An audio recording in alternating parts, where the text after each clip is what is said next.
ஈழத்தை பலமாக வைத்திருந்ததோடு நல்லாட்சியும் புரிந்து வந்தவர்தான் ராவணன். ராவணனின் அடுத்த பிறப்புதான் புத்தர் என சொல்லும் சிங்கள சமூகம் சிங்களவர்களை காக்கத்தான் ராவணன் புத்தராக பிறப்பெடுத்ததாக சொல்கிறது. ராவணனை சிங்கள மன்னன் என்று சிங்கள எழுத்தாளர்கள் பலர் இன்னமும் சொல்லி வருவதோடு அந்த தகவல் தலைமுறை தலைமுறையாக கடத்தப்பட்டு வருகிறது. ராவணன் ஒரு மிகச்சிறந்த சிவபக்தர் என்பதோடு அவரது காலத்தில் ஈழம் மிகச்சிறந்த தொழில்நுட்ப வசதிகளுடன் இருந்திருக்கிறது. இன்று இருக்கும் சிகிரியா ராவணனின் காலத்தில் ராவணனின் புட்பக விமானம் இறங்கும் தளமாக பாவிக்கப்பட்ட இடமாக இருக்கலாம் என்று சில ஆய்வுகள் குறிப்பிடுகின்றன. ராவணன் பாவித்த புட்பக விமானத்தின் சில எச்சங்களும் ராவணன் காலத்து சில எச்சங்களும் சிகிரியா குன்றின் நடுவில் இருக்கிறது என்று நம்பப்படும் சுரங்கத்திற்குள் இருந்ததாகவும் மேற்கத்திய ஆட்சியாளர்களின் காலத்தில்தான் அவை திருடப்பட்டிருக்கலாம் எனவும் ஆய்வுகள் குறிப்பிடுகின்றன. சிகிரியா குன்றின் உச்சியிலிருந்து தரைக்கு குன்றின் நடுவில் சுரங்கம் இருக்கிறது என்று நம்புகிறார்கள். விமானம் வைத்திருந்த ராவணனால் சுரங்கம் அமைத்திருக்க முடியும் என்ற நிலைப்பாடு ஏற்றுக்கொள்ளக்கூடிய ஒன்றுதான். தவிர எகிப்தில் இருக்கக்கூடிய பிரமிடுகளின் கட்டுமானத்திற்கும் பபிலோனா பூந்தோட்டம் அமைப்பதற்கான கட்டுமானத்திற்கும் ராவணனின் காலத்தில் விமானம் மூலமாக ஆட்கள் அனுப்பப்பட்டிருக்கிறார்கள் என்று சொல்கிறார்கள். இது எகிப்து பிரமிடுகளில் காணப்படுவதாகவும் இதில் லங்காபுரா என்று எழுதியிருப்பதாகவும் சொல்கிறார்கள். ஆக எகிப்து பிரமிடு கட்டுமானங்களில் ஈழத்திலிருந்து ஆட்கள் கொண்டு செல்லப்பட்டது, அதுவும் விமானம் மூலம் கொண்டு செல்லப்பட்டார்கள் என்று ஆய்வுகள் குறிப்பிடுகின்றன. முழு ஈழத்தையும் ராவணன் ஆண்டார் என்பதற்கு இன்றைய இலங்கையின் தெற்கில் இருந்து வடக்கு வரை பாதிப்புகள் இருக்கின்றன. ராவணனை சார்ந்து நிற்கும் பெயர்கள், முக்கிய சின்னங்கள் என பல விடயங்கள் இன்னமும் கையாளப்பட்டு கொண்டிருக்கின்றன. அதுபோக ராவணன் ராவணனால் கொல்லப்படவில்லை என்றும் கோமா நிலையில் இருக்கக்கூடிய ராவணனின் உடல் சிவனொளிபாத மலையை அண்டிய அடர்ந்த காட்டுப்பகுதியில் இருக்கலாம் என்பது சிங்களவர்களின் நம்பிக்கை. ராவணன் இலங்கையை ஆட்சி செய்த அரசனாகவும் பக்தனாகவும் ராமனுக்கு நேர் எதிராகவும் ராமாயணத்தில் சித்தரிக்கப்பட்ட கதாபாத்திரம் ஆவார். பல ஓவியங்களில் ராவணன் 10 தலைகளை உடையவனாக சித்தரிக்கப்படுகின்றார். ராவணனுடைய ஆட்சியின் போது இலங்கை வளமாக காணப்பட்டதாகவும் ராவணன் விமானம் ஒன்றை வைத்திருந்ததாகவும் ராவணன் பிராமணராகவும் சிவபக்தி மிகுந்தவராகவும் சித்தரிக்கப்படுகின்றார். அதேவேளை அவர் ஒரு அசுரனாகவும் அசுரர்களின் அரசனாகவும் சித்தரிக்கப்படுகின்றார். ராவணன் பற்றிய நோக்குகள் இலங்கையிலும் தமிழ்நாட்டிலும் இந்தியாவின் பிற பகுதிகளிலும் வேறுபட்டு காணப்படுகின்றன. ராமாயணத்தில் ராவணன் ராமரின் மனைவியான சீதையை கடத்திச் சென்றதாகவும் இலங்கையில் சிறை வைத்து திருமணம் செய்ய எத்தனித்ததாகவும் ராவணன் பல பெண்களை தன் மனைவியராக அடைந்ததாகவும் சித்தரித்தனர்.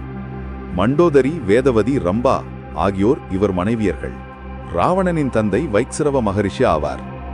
வீடனன், கும்பகர்ணன், சூர்பனகை ஆகியோர் உடன்பிறப்புகளாவார். ராவணன் சாமவேதத்தில் நிபுணத்துவம் பெற்றவர்.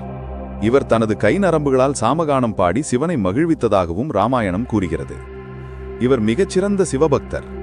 கைலாயத்தை தன் நாட்டில் வைக்க விரும்பிய ராவணன் வடக்கே சென்று எந்தவித கடினமும் இல்லாமல் மலையை தூக்கி தன் நாடு நோக்கி நடந்தான். மலையில் திடீரென ஏற்பட்ட ஆட்டத்தை உணர்ந்த பார்வதி தேவி பாதுகாப்பு வேண்டி சிவனிடம் ஓட, நடந்ததை அறிந்த சிவன் ராவணனுக்கு ஒரு பாடம் புகட்ட விரும்பி தன் இடது கட்டை விரலால் மலையை சற்று அழுத்த தப்பிக்க வழியின்றி கீழே மாட்டிக்கொண்டார் ராவணன்.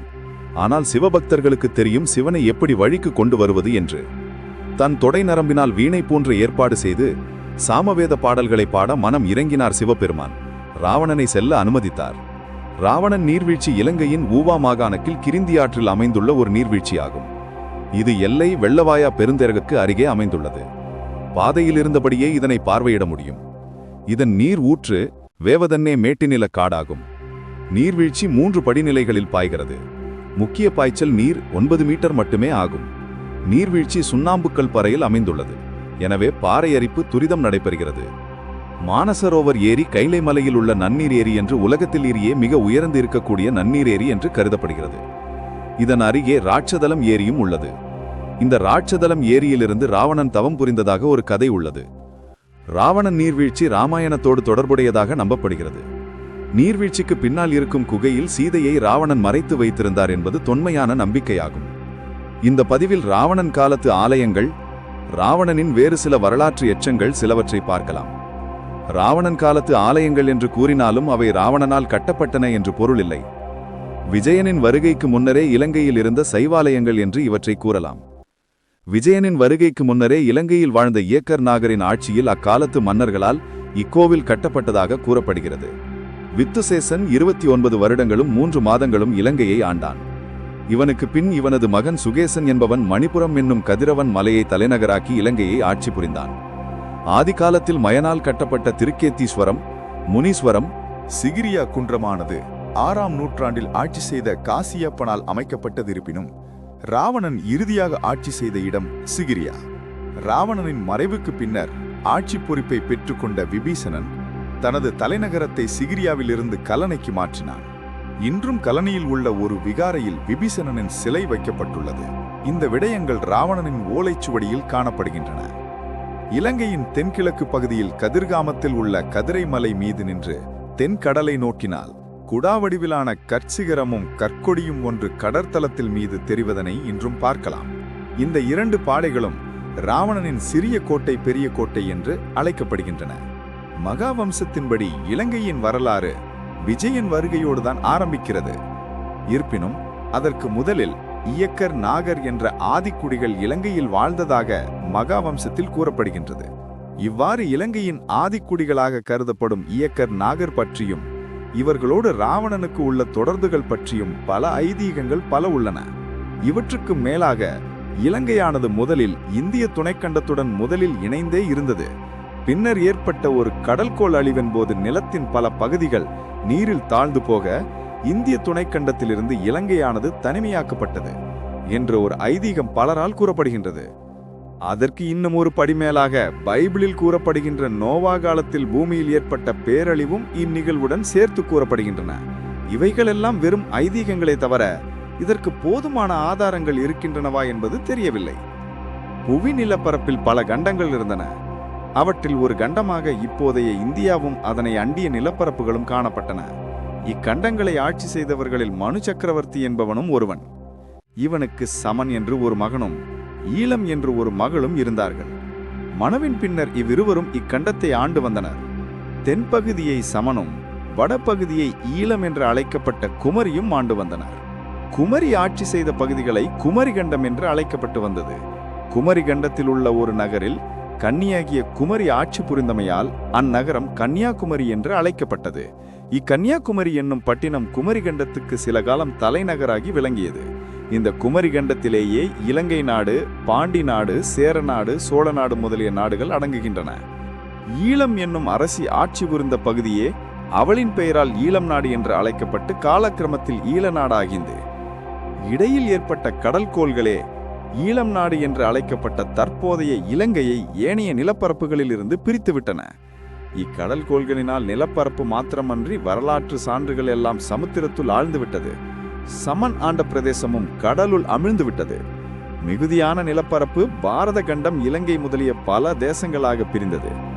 சிலப்பதிகாரம் மற்றும் மணிமேகலை ஆகிய காப்பியங்களில் குமரி கண்டம் பின்னர் அழிவுக்குட்பட்டதாக கூறப்படுகின்றது. ஜெர்மன் நாட்டைச் சேர்ந்த ஏர்னஸ்ட் ஹேக்கல் கூற்றுப்படி லேமுரியா கண்டத்திலிருந்தே மனித இனம் தோன்றியிருக்கலாம் எனவும், மேலும் அவற்றின் தொல்லுயிர் எச்சங்கள் பல அக்கண்டம் கடற்கோளால் அளிக்கப்பட்டதனாய் கிடைக்கப் பெற இயலவில்லை எனவும் கூடுவது குறிப்பிடத்தக்கது. மேலும் சில விஞ்ஞானிகள் இத்தகைய கண்டம் பசிபிக் கடல் வரை இருக்க பெற்றிருக்கலாம் என்னும் கூற்றையும் தெளிவுபடுத்துகின்றன. இந்த லேமுரியா கண்டமே குமரி கண்டமாக இருக்கலாம் என்று சிலர் கருதுகின்றனர். அழிவுற்றது என கருதப்போம் குமரி கண்டம் பின்னர் குமரியின் சந்ததிகளில் தோன்றிய அரசர்களில் பரதன் என்பவனும் ஒருவன். இவன் 40 வருடங்களாக குமரி கண்டத்தை ஆண்டு வந்தான்.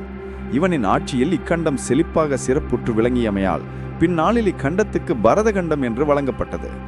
அந்நாட்களில் இக்கண்டத்தில் வாழ்ந்தவர்களை பரதர், நாகர், இயக்கர், அரக்கர், ராட்சதர், பூதர், அசுரர், அவுணர், இடிம்பர், கருடர், முனிவர், சித்தர், கந்தர்வர், வானரர் என பல பெயர்களால் அழைக்கப்பட்டு வந்தனர்.